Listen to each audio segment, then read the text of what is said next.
Hello, I'm here. I feel like I might be by myself.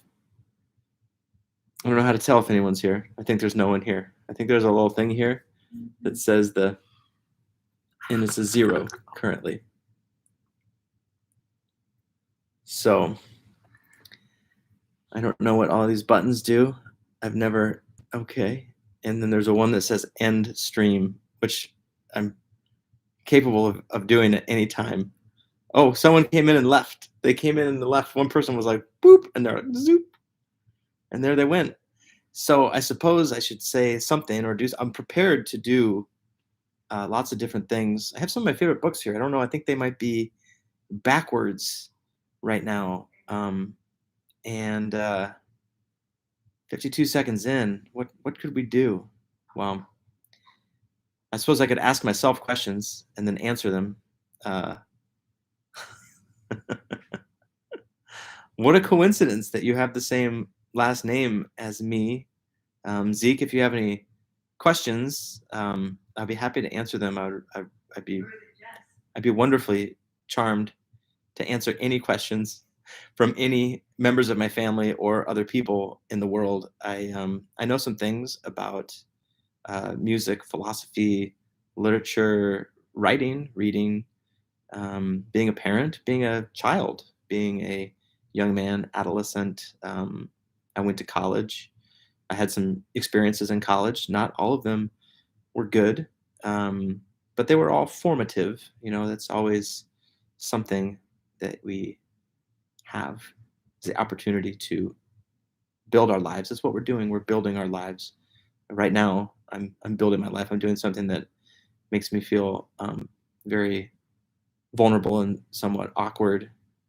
But I'm ready to answer any questions that might arise. I can also just explain the things around me that I see. Okay. Thank you, son. Yes. Oh, full disclosure, that is my son in another part of my house. I'm ready for my niece. I think my niece might be my third viewer. So if you're not a member of my family, that's great too. This book that I have right here is by Derek Parfit. I feel like it's probably backwards for you. Is it backwards for you? It's backwards on my screen, and I think that's just something we have to live with. Oh, what does your IB syllabus look like this year? International works. Well, we're reading some Murakami, which is always like, I'm always like, oh, Murakami, it's so great, but it's also it's so hard to find one that doesn't make you cringe or really like want to leave the room at certain points. And so my junior students just read Colorless Tsukuru Tazaki and His Years of Pilgrimage, which is wonderful. The thing that's described on page 93, however, is not for teachers who are afraid to get fired, because it is something that, taken out of context, is truly, truly shocking. It's a dream sequence. It doesn't actually happen in the novel, but it's ambiguous because Murakami is like that. So, but the students, they're like a little koala, grabbing onto Murakami's work. They really, really, really resonates. Their word is relatable, because it starts out with Tsukuru Tazaki experiencing this very painful depression and sense of loss from being abandoned by all his friends. So Murakami is an international work. Szymborska, Wisława Szymborska she's like my heart. She's like my heart and my conscience. She's such a powerful voice, and so we read from her.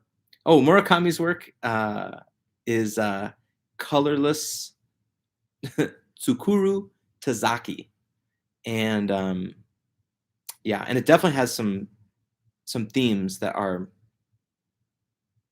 you actually, what I did is I read it a long time ago, and then when I started teaching IB literature, I was like, yeah, that'd be pretty good. I think that'd be pretty good. And if I remember of Murakami's works, so many of Murakami's works are so inappropriate for for really people who are not adults.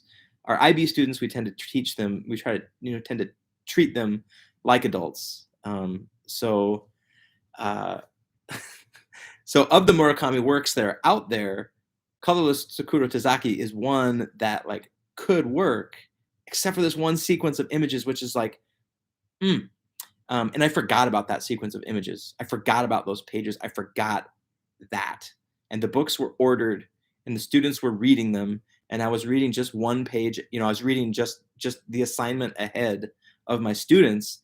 And I read it in class and I was like, what have I done? I'm going to lose my job. I'm going to lose my job. And I was terrified. And I immediately came home and I talked to my wife and I said, wife, what am I going to do? I'm terrified. And she read that passage and she said, my goodness, that is quite a passage. You should probably send out some kind of disclaimer to your students that, if they are concerned about reading something that's quite graphic nature, they could just skip those pages. And so far I've had 3 classes read it, and every class, and now it's like the kids they know before we even approach the work, like page 93, which kind of helps maybe de-escalate or destigmatize what's going on. So, okay, thank you. Oh, Left Hand of Darkness. Okay, well, thank you, Diggy Dog Dave. My students right now are reading Left Hand of Darkness, and we read it out loud in class today, the beginning of the novel.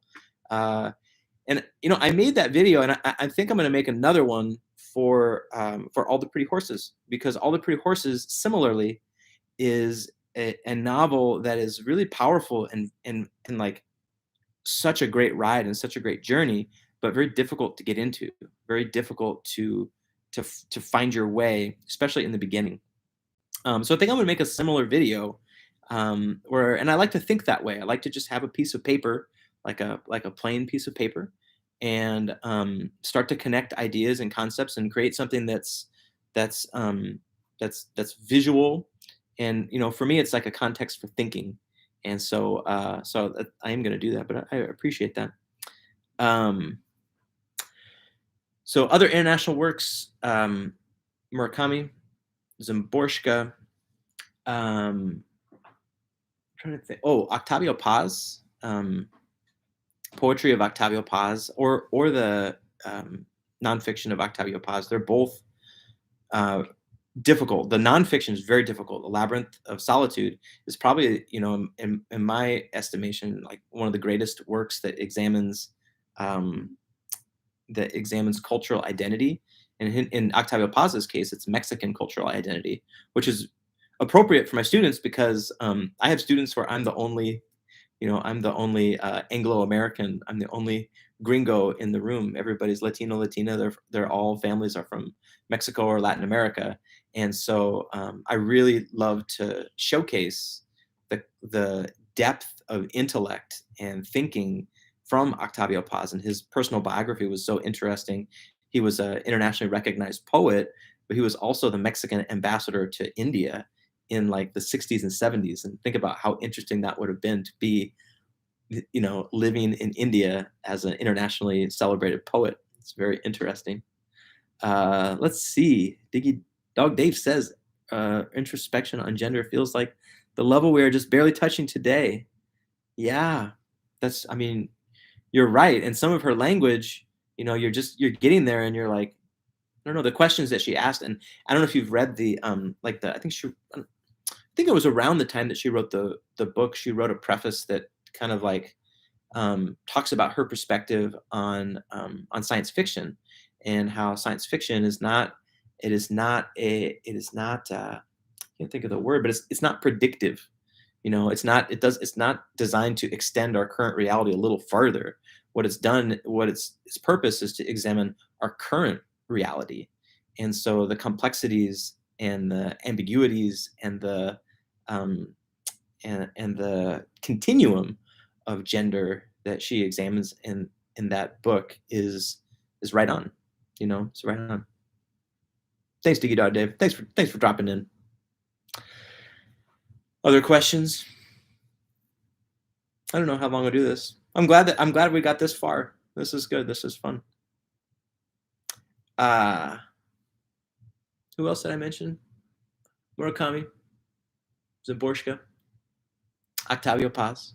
And Octavio Paz's poetry is, so his nonfiction, his essays is like brutally intellectual, just like heavy duty, thick prose, like very, very dense. And he's drawing on a great depth of knowledge in religion, philosophy, history, his personal experience with his own identity that he's confronting, mythology. And so there's an essay that I have my students read that's called Sons of La Malinche, that examines it examines language, and it's very powerful but really dense and challenging. And then his poetry is this like amazing, like surrealist, beautiful examination of the cycles that we experience in life. And and he wrote a poem, and I might I don't think I've ever done anything with it online, but it's called Response and Reconciliation. And I sincerely feel like it's the best question that it's the best answer I've ever encountered to the question, what is life? I wish I had it in front of me. I would just read little passages from it, because it is so it's so moving and honest. And he wrote it when he was at the end of his life. So look at somebody who had like just a an arc in his life that took him to so many different places where he got to grow and develop as a human. When he died, he was a very fully developed and celebrated human being. He had won the Nobel Prize. He had he had achieved. He had become a place of literary celebrity internationally, and he knew he was dying, and so he wrote this poem, Response and Reconciliation, which is it's an answer to the question, what is life? What is life? And it's so beautiful. Oh, I've loved your printable thing. Yeah, I've made some printable things. I could make more. Thank you. Oh, Gabriel. Yeah, Gabriel Garcia Marquez is also great. Chronicle of a Death Foretold is a great. It's a great. It's a great thing for young people to read, because it does have a relatability to it, and the way he draws you through the story by giving you the most exciting part at the in the first paragraph, pulls you through. So Gabriel Garcia Marquez is also great. But yeah, I would definitely think the poem Response and Reconciliation is great. And trying to think of the title, the sun, Piedra del Sol, Sunstone. I thought of it in Spanish first. Sunstone, Piedra del Sol by Octavio Paz is that is his long poem, his longer poem. So that isn't like, that's for IB. We can study that as a work because it's long enough. It's more surrealist than some of his other works, and it I don't know. Surrealism is, because Murakami has aspects of surrealism in his writing too, and I never really thought of myself as as gravitating towards surrealism, and especially in literature, until I started teaching young people in the IB program and haven't been able to select works. And it seems like those concepts of surrealism, maybe they just fit with our time right now, where it's kind of hard to make sense of up and down. And sometimes in the world that we live in, it sometimes feels like 1 + 2 = banana. That's how I describe surrealism. Say, welcome to surrealism. Welcome to Murakami's fiction. The first thing you have to learn is that 1 + 2 = banana. Sometimes it does. Paragraphs. Yeah, paragraphs are fun. They're good. I do. There's one commenter who comments on my videos who like hates rubrics, and hates like that analytical form of writing that as teachers, as IB teachers, as literature teachers, we spend so much time, teaching our young students to write to a rubric, and the commenter like really aggressively hates rubrics. And so whenever I have a video that examines rubrics or that talks about, writing to fulfill the expectations of the rubric, your job as a writer is this, and these comments that are pretty caustic, and I don't disagree, so I always like to respond back and communicate, because I think it's a very valid view of things, is that literature is a wide open landscape of expression. And if you're interacting with literature, whatever mode you choose, has its own value to it, but I'll say things to my students like, that's a great idea. It's not going to score well. That's, hey, good idea. That's cool. That's great. I like that paragraph. You got to take it out, because that's not, because we are, sometimes we work right in this area right here. But I always think that if you can succeed in this area right here, then you can move in whatever direction that you want later. So things like paragraphs are really designed as little crutches, little scaffolds, little tools that can continue, that get you to a certain place, so that then you can get to the next place. I think that as a teacher, teaching a love of literature and a sense of wonder as you approach works is much more important than the analytical writing that comes out of that. But the analytical writing and an analytical mindset is so useful in life, particularly with so many powerful forces trying to fool us into believing so many things that are so bad for us, for their own agendas, is that being a critical thinker and being able to discern what's valuable and what's garbage is that's unquestionably a valuable skill. Printables, I would also be happy. I don't know what printables. What are my printables? I don't know. I put them in my videos. My wife tells me I should establish a pay teachers account and put everything there, but my time is so limited, so usually when people email me things, as much as I can, I try to just find, so you can just send me an email at my about page, and usually I can try to find something that is that's gonna be helpful. Oh, I know what you're talking about. Arnav, you're talking about my printable thing. That was what I made for paper number 1. Yeah, that was totally pandemic driven, because I knew, it's so weird. I had students, I was preparing them for their exams, and I might only see them once a week, or they might be out with quarantine, or I might be out with quarantine. So I wanted to get something that was really valuable and useful, but was also that you wouldn't need to enter my classroom to have a quality learning experience. So somebody asked about the printable thing. The printable thing is in the paper number 1, the paper number 1 video series that I did, and I I explained how to staple it together, and I always think I'm funnier than I am in my videos. I think that about myself. Maybe shouldn't, but I'm pretty funny, but it's funny. Being funny is really about timing, and it's about relating, and but a lot of it is about reading where you are, and who's there, and how are they listening, and then playing with that. I think that's what helps you. That's what enables one to be funny, and it's very hard to do that when it's just a camera and you're by yourself, and you're just trying to explain something or explore some ideas. 10 points. Thank you. I appreciate the points. Points are valuable. I love them. All right. Any other broad subjects I could address? I don't know how long to go. I'll kind of answer questions for a little while. People are coming, going. That's good.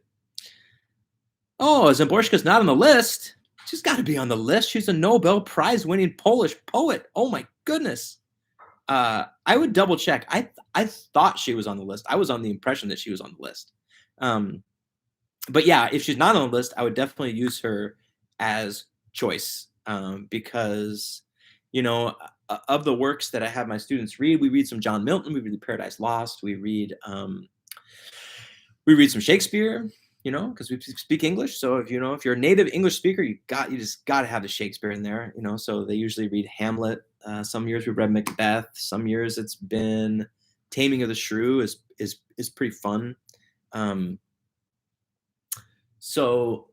But students choose Szymborska's poetry because when it comes to preparing students for their orals, those options, having options available to them, things that they like, things that resonate with them.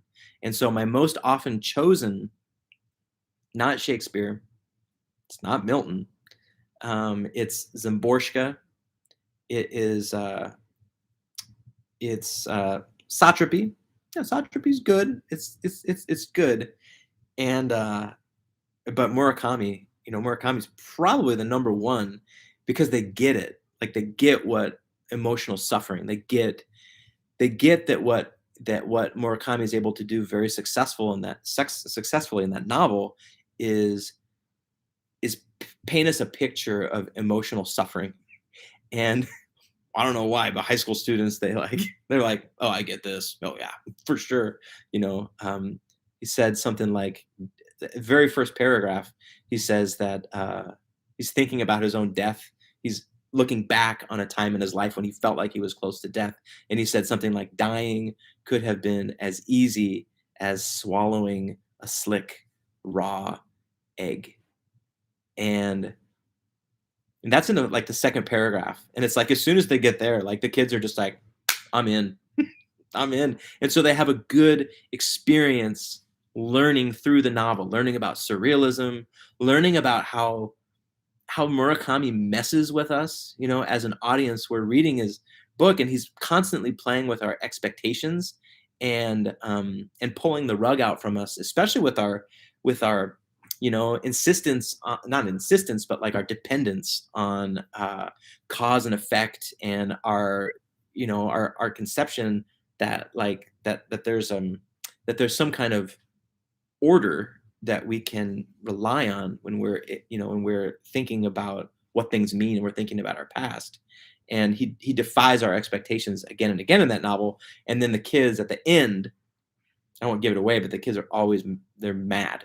They're just mad, but they still want to write about it because there are those passages that really resonate with them that they can read over and over and over again to get that deeper sense of authorial choice and how does that frame a global issue that's meaningful. Global issues in that novel are things like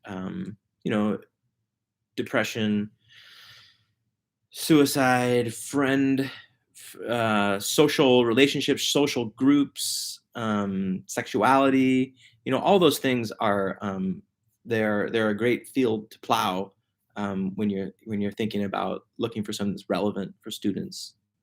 You want to evaluate IOs and HLs effectively. What do I recommend? Well, I mean, when you get your scores back, and I don't know how many cycles you've been through. I guess we've had for this new curriculum, we've had one set of scores returned to us, and that is always a wake up moment. It's kind of funny, like, especially, and how good is the oral as an assessment, that's debatable. It really is. It's such a strange thing that they're doing. And, IB is always trying to, it seems like, walk this tightrope between like, this is impossible and no, you can do this. This is easy. This is natural. This is something that you'll naturally do as a reader. So we want to just give you an opportunity to formalize that through this one opportunity only to share your verbal explication and analysis of this. And so all of the different ways that they need to thread the needle can feel somewhat artificial. And so practice is important for that. And so when you get your scores back, then you can calibrate what you're asking your students to do For me, I do a lot of reading, and I really make sure that they're reading. So they do a lot of reading in class. We do a lot of reading out loud, um, because ultimately, it's like paper number one is what really, really matters. It's what matters the most, and that's all about reading. Can you make meaning from reading? So when I took over my current job, the previous teacher had been like a lecture based teacher. And so that students would come and they would learn how the teacher interpreted the text. They would learn, they read like Tess of the Dubervilles, and so they would have their assignment. They'd come in the next day, take a quiz to, that to a certain extent ensured that they had done the assignment.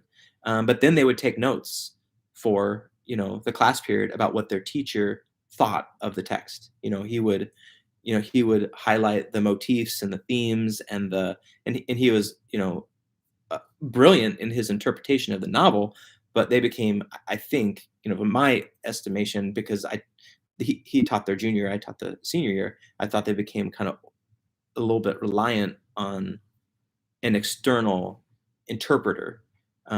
So I'd rather have them read, interpret it wrong, but read, and maybe never interpret it correctly, but I'm much more reticent in sharing my interpretations. In fact, for some classes, it's only, I'll make one video for the novel where I examine some aspect of it, and the rest is them wrestling with confusion and hopefully developing the ability to ask questions.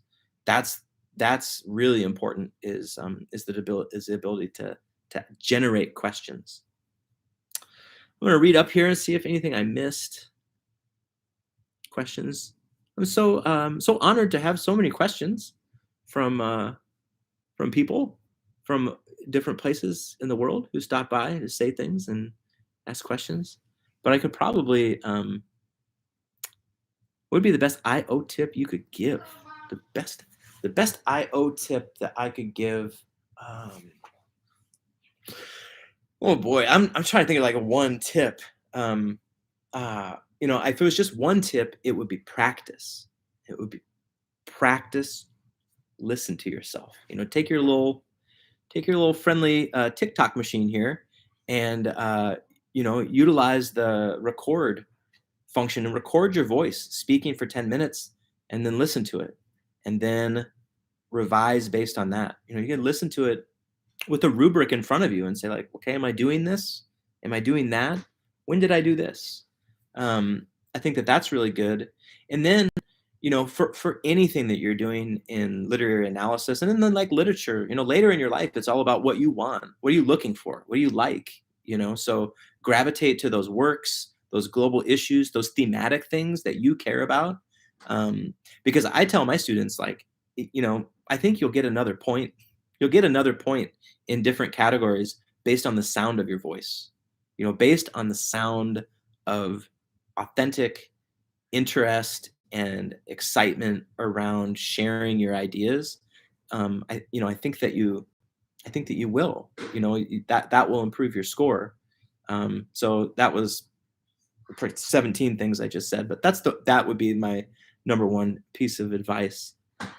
Find it hard to frame general questions for the IO. How do you go about this? Ask questions on the spot. Yeah, I do ask questions on the spot based on what they're saying. Ideally, the best way to ask a question would be if you're doing such a good job evaluating as they're going through their oral, that that their knowledge and interpretation is a little low.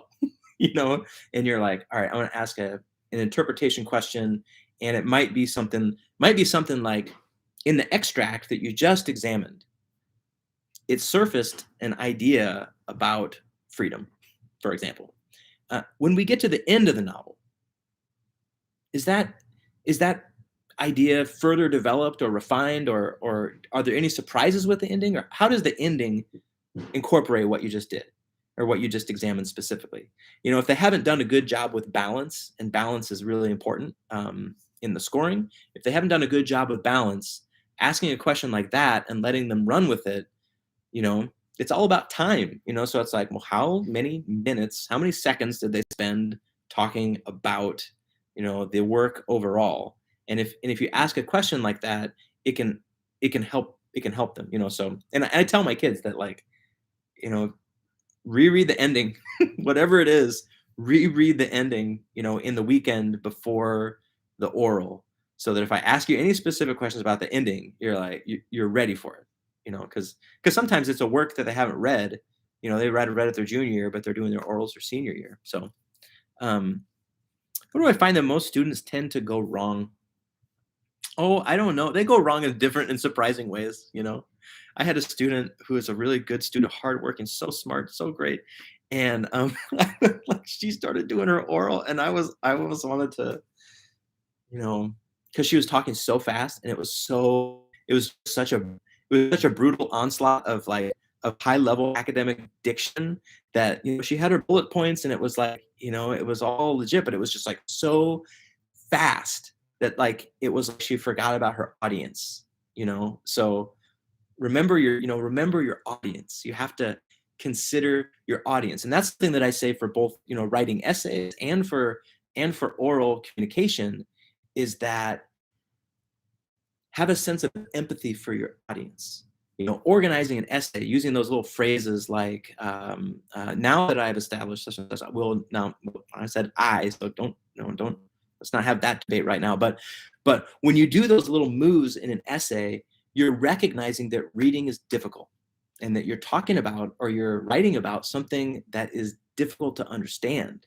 And so you have empathy and concern for your audience.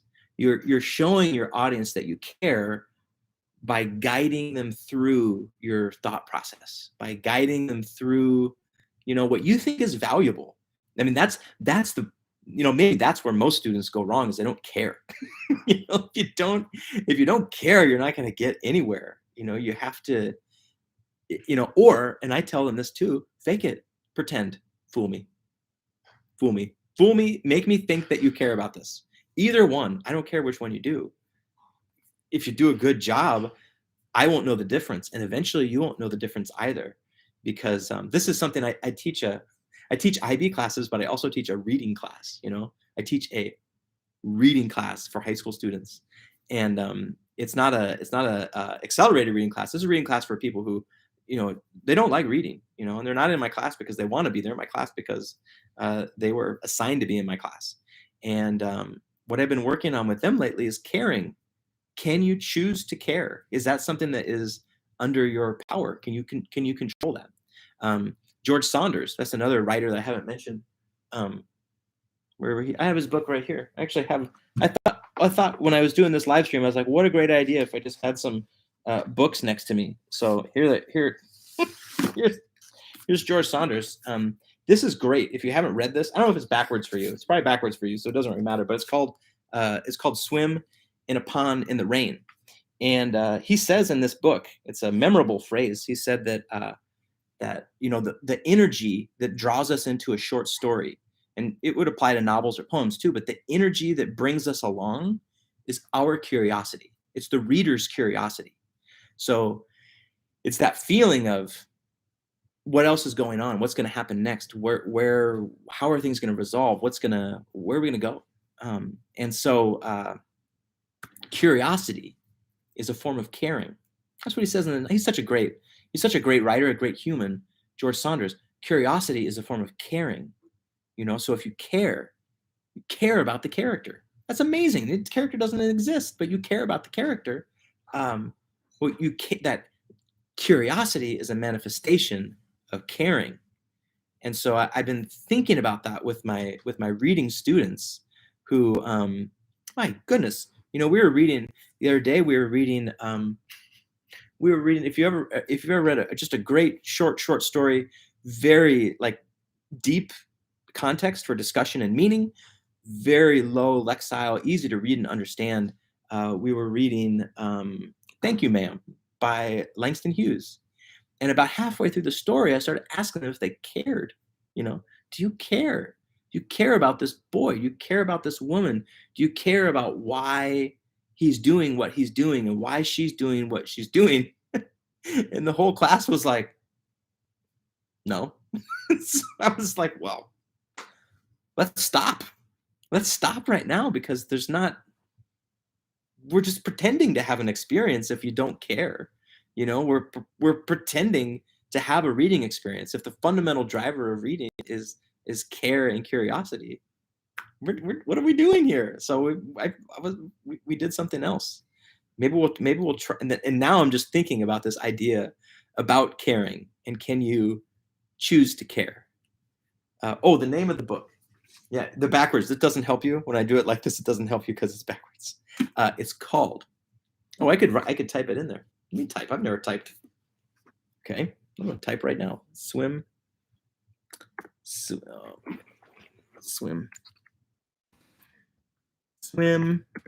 in a pond in the rain.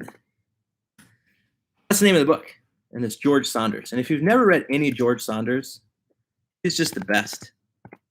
I think he's my favorite living writer because he's so full of surprises.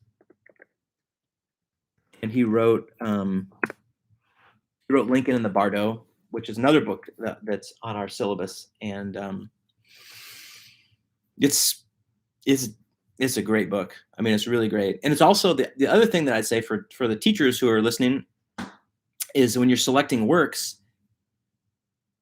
idiosyncratic writers are a great asset to your syllabus. Writers that are strange, that do things differently, because those are clear authorial choices. So another writer that I always teach is David Foster Wallace, because the low-hanging fruit, if you're interpreting David Foster Wallace, is he chooses to use these footnotes. And in his footnotes, he's frequently, he establishes another voice in his footnotes that allows him to, place a layer of irony on top of his own already, perhaps, ironic investigations of, luxury or life or, whatever it is that his essay is doing. And so Cormac McCarthy, George Saunders, they're very idiosyncratic. Cormac McCarthy, you can talk about those crazy long run-on sentences. You can talk about his, how like he'll just use pronouns instead of names for like pages and pages and pages, and you'll be like, who, he does all these things that they're almost jarring, but they're the kind of things that like you can talk about it because you can recognize it. Octavio Paz is more difficult for authorial choices if you're trying to like examine like, what's this thing I'm going to talk about? What are my three, authorial choices or two that I'm going to highlight?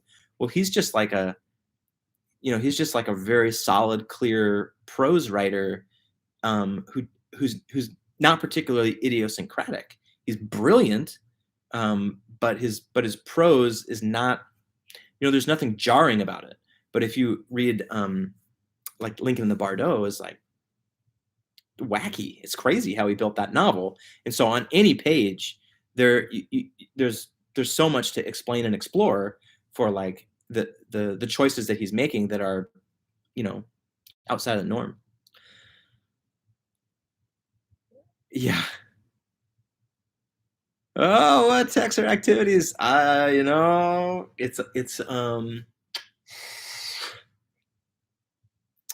Today we found an article on Newsella that was about potty training cattle. Apparently that's a thing in Germany. So this is the same class yesterday. You could say that the wheels fell off the class because because I found out that they didn't care. But that's good to know. Now it's like, okay, now we need to talk about this thing about caring. So that's good. So it's always moving forward. But I was basically going to be like, if you don't care, well, just do a Newsella article. Just do it, because you don't care, and then we'll see what happens there. So I picked this article and I signed it to him, and it's about potty training cattle, and they liked it. They had fun with it, and we ended up having like these little weird class discussions where it was just a different way to have class, and it was good, and then also when I kind of kind of framed that for them by saying, okay, I believe this. This is what I believe. I believe that like curiosity and caring are a really big thing. And, yesterday we found out that you didn't care. And, a couple of them were kind of like, I mean, did anybody actually say that we didn't care? I mean, I don't know if I remember like saying I didn't care. They kind of said it like that, which makes me think that like maybe in a couple of days we'll bring that story back and say like, hey, let's try to pretend to care. Let's see what it's like if we pretend to care about everything these characters do, and if we have a better experience. You just keep trying is what you do. You just keep trying. A literary device from Thank You Man. The opening sentence talks about the purse. Everything in it but hammer and nails. What literary device is that? I don't know. Everything in it but hammer. I know. I always notice that phrase. I don't know what device that is. I mean, there's a list of literary devices that has things that is like welcome to Greek class, because they're all, anaphora is just the tip of the iceberg when it comes to naming literary devices. And that is not like, there's a name for this literary device. I don't think hammer and nails. Oh, huh. I don't know. I don't know what. Am I related to Robert Lewandowski? Okay, someone wants to get to the bottom of this. David Ruan is like, okay, let's get real here. So here's the deal, David. Lewandowski is the 11th most common name in Poland. And so wherever you have Polish people, and I even looked this up so I could share it with people because I was like interested. So it is, if you live in the United States and you live in an area where there's Latino, Hispanic people, there's going to be some Hernandezes. There's going to be Jose Hernandez is over here and Miguel Hernandez. There's a lot of Hernandezes here in the United States, a lot of Hernandezes in Mexico, because Hernandez is the 11th most common name in Mexico. So Lewandowski is the Polish equivalent of Hernandez. And I'm sure we could find what the 11th most common name in England is. Maybe it's Smythe or something. But no, I'm not related to Robert Lewandowski. I'm not related to any of the Lewandowskis that are famous. But oh, hi, Natalie Cordova. Oh my gosh, that's nice. It's nice to look at the smiley face. Oh, that's great. I hope you're having a good year, learning a lot. You have a great English teacher. You're a great student. Great student. Could it be called a red herring? Oh, okay. Yeah, maybe. Hammer and nails. Yeah. Guess to think about it. Huh. Maybe it could be. I don't know. That's not my number one. It's not my number one best, literary device spotting. All right. Well, this certainly went much longer than I thought it was. I thought it was only going to be about 2.5 minutes. And here we are 43 minutes in. So I think I'm going to close things out. I really appreciate, to spend a little time with you. I'll probably do this again, so just watch out for different times when I'm going to do this. Maybe I'll, tonight I did it after I premiered a new video, which I didn't even talk about. But if you watch my new video, it has some options. Oh my goodness. What I need to buy a book for my girlfriend. Well, I guess she likes horror. Okay. What's the scariest book I've ever read? There's a book called Slade House. Oh, I'll write it down. I like that. That's fun. Slade House by David Mitchell. It's really fun. But wait a minute. Is that the second book? The Bone Clocks. That's the name of the first one. Bone Clocks. Now, David Mitchell is another great writer. I'm reading him right now. And he's great. I'm reading a book that he wrote about music called Utopia Avenue. But Bone Clocks is a great one. Get it for Christmas. She likes scary books. She'll like that. It's a scary book written in English. Yeah, that's what I know. Okay. All right. I'm out of here, folks. Thanks for your questions. We will do this again. Don't worry. If you have questions, give me something to do. Otherwise, I don't know what I was going to do. I'm just going to sit here. So the people are what make things good. So thanks for joining me tonight and being a person, and I will see you next time.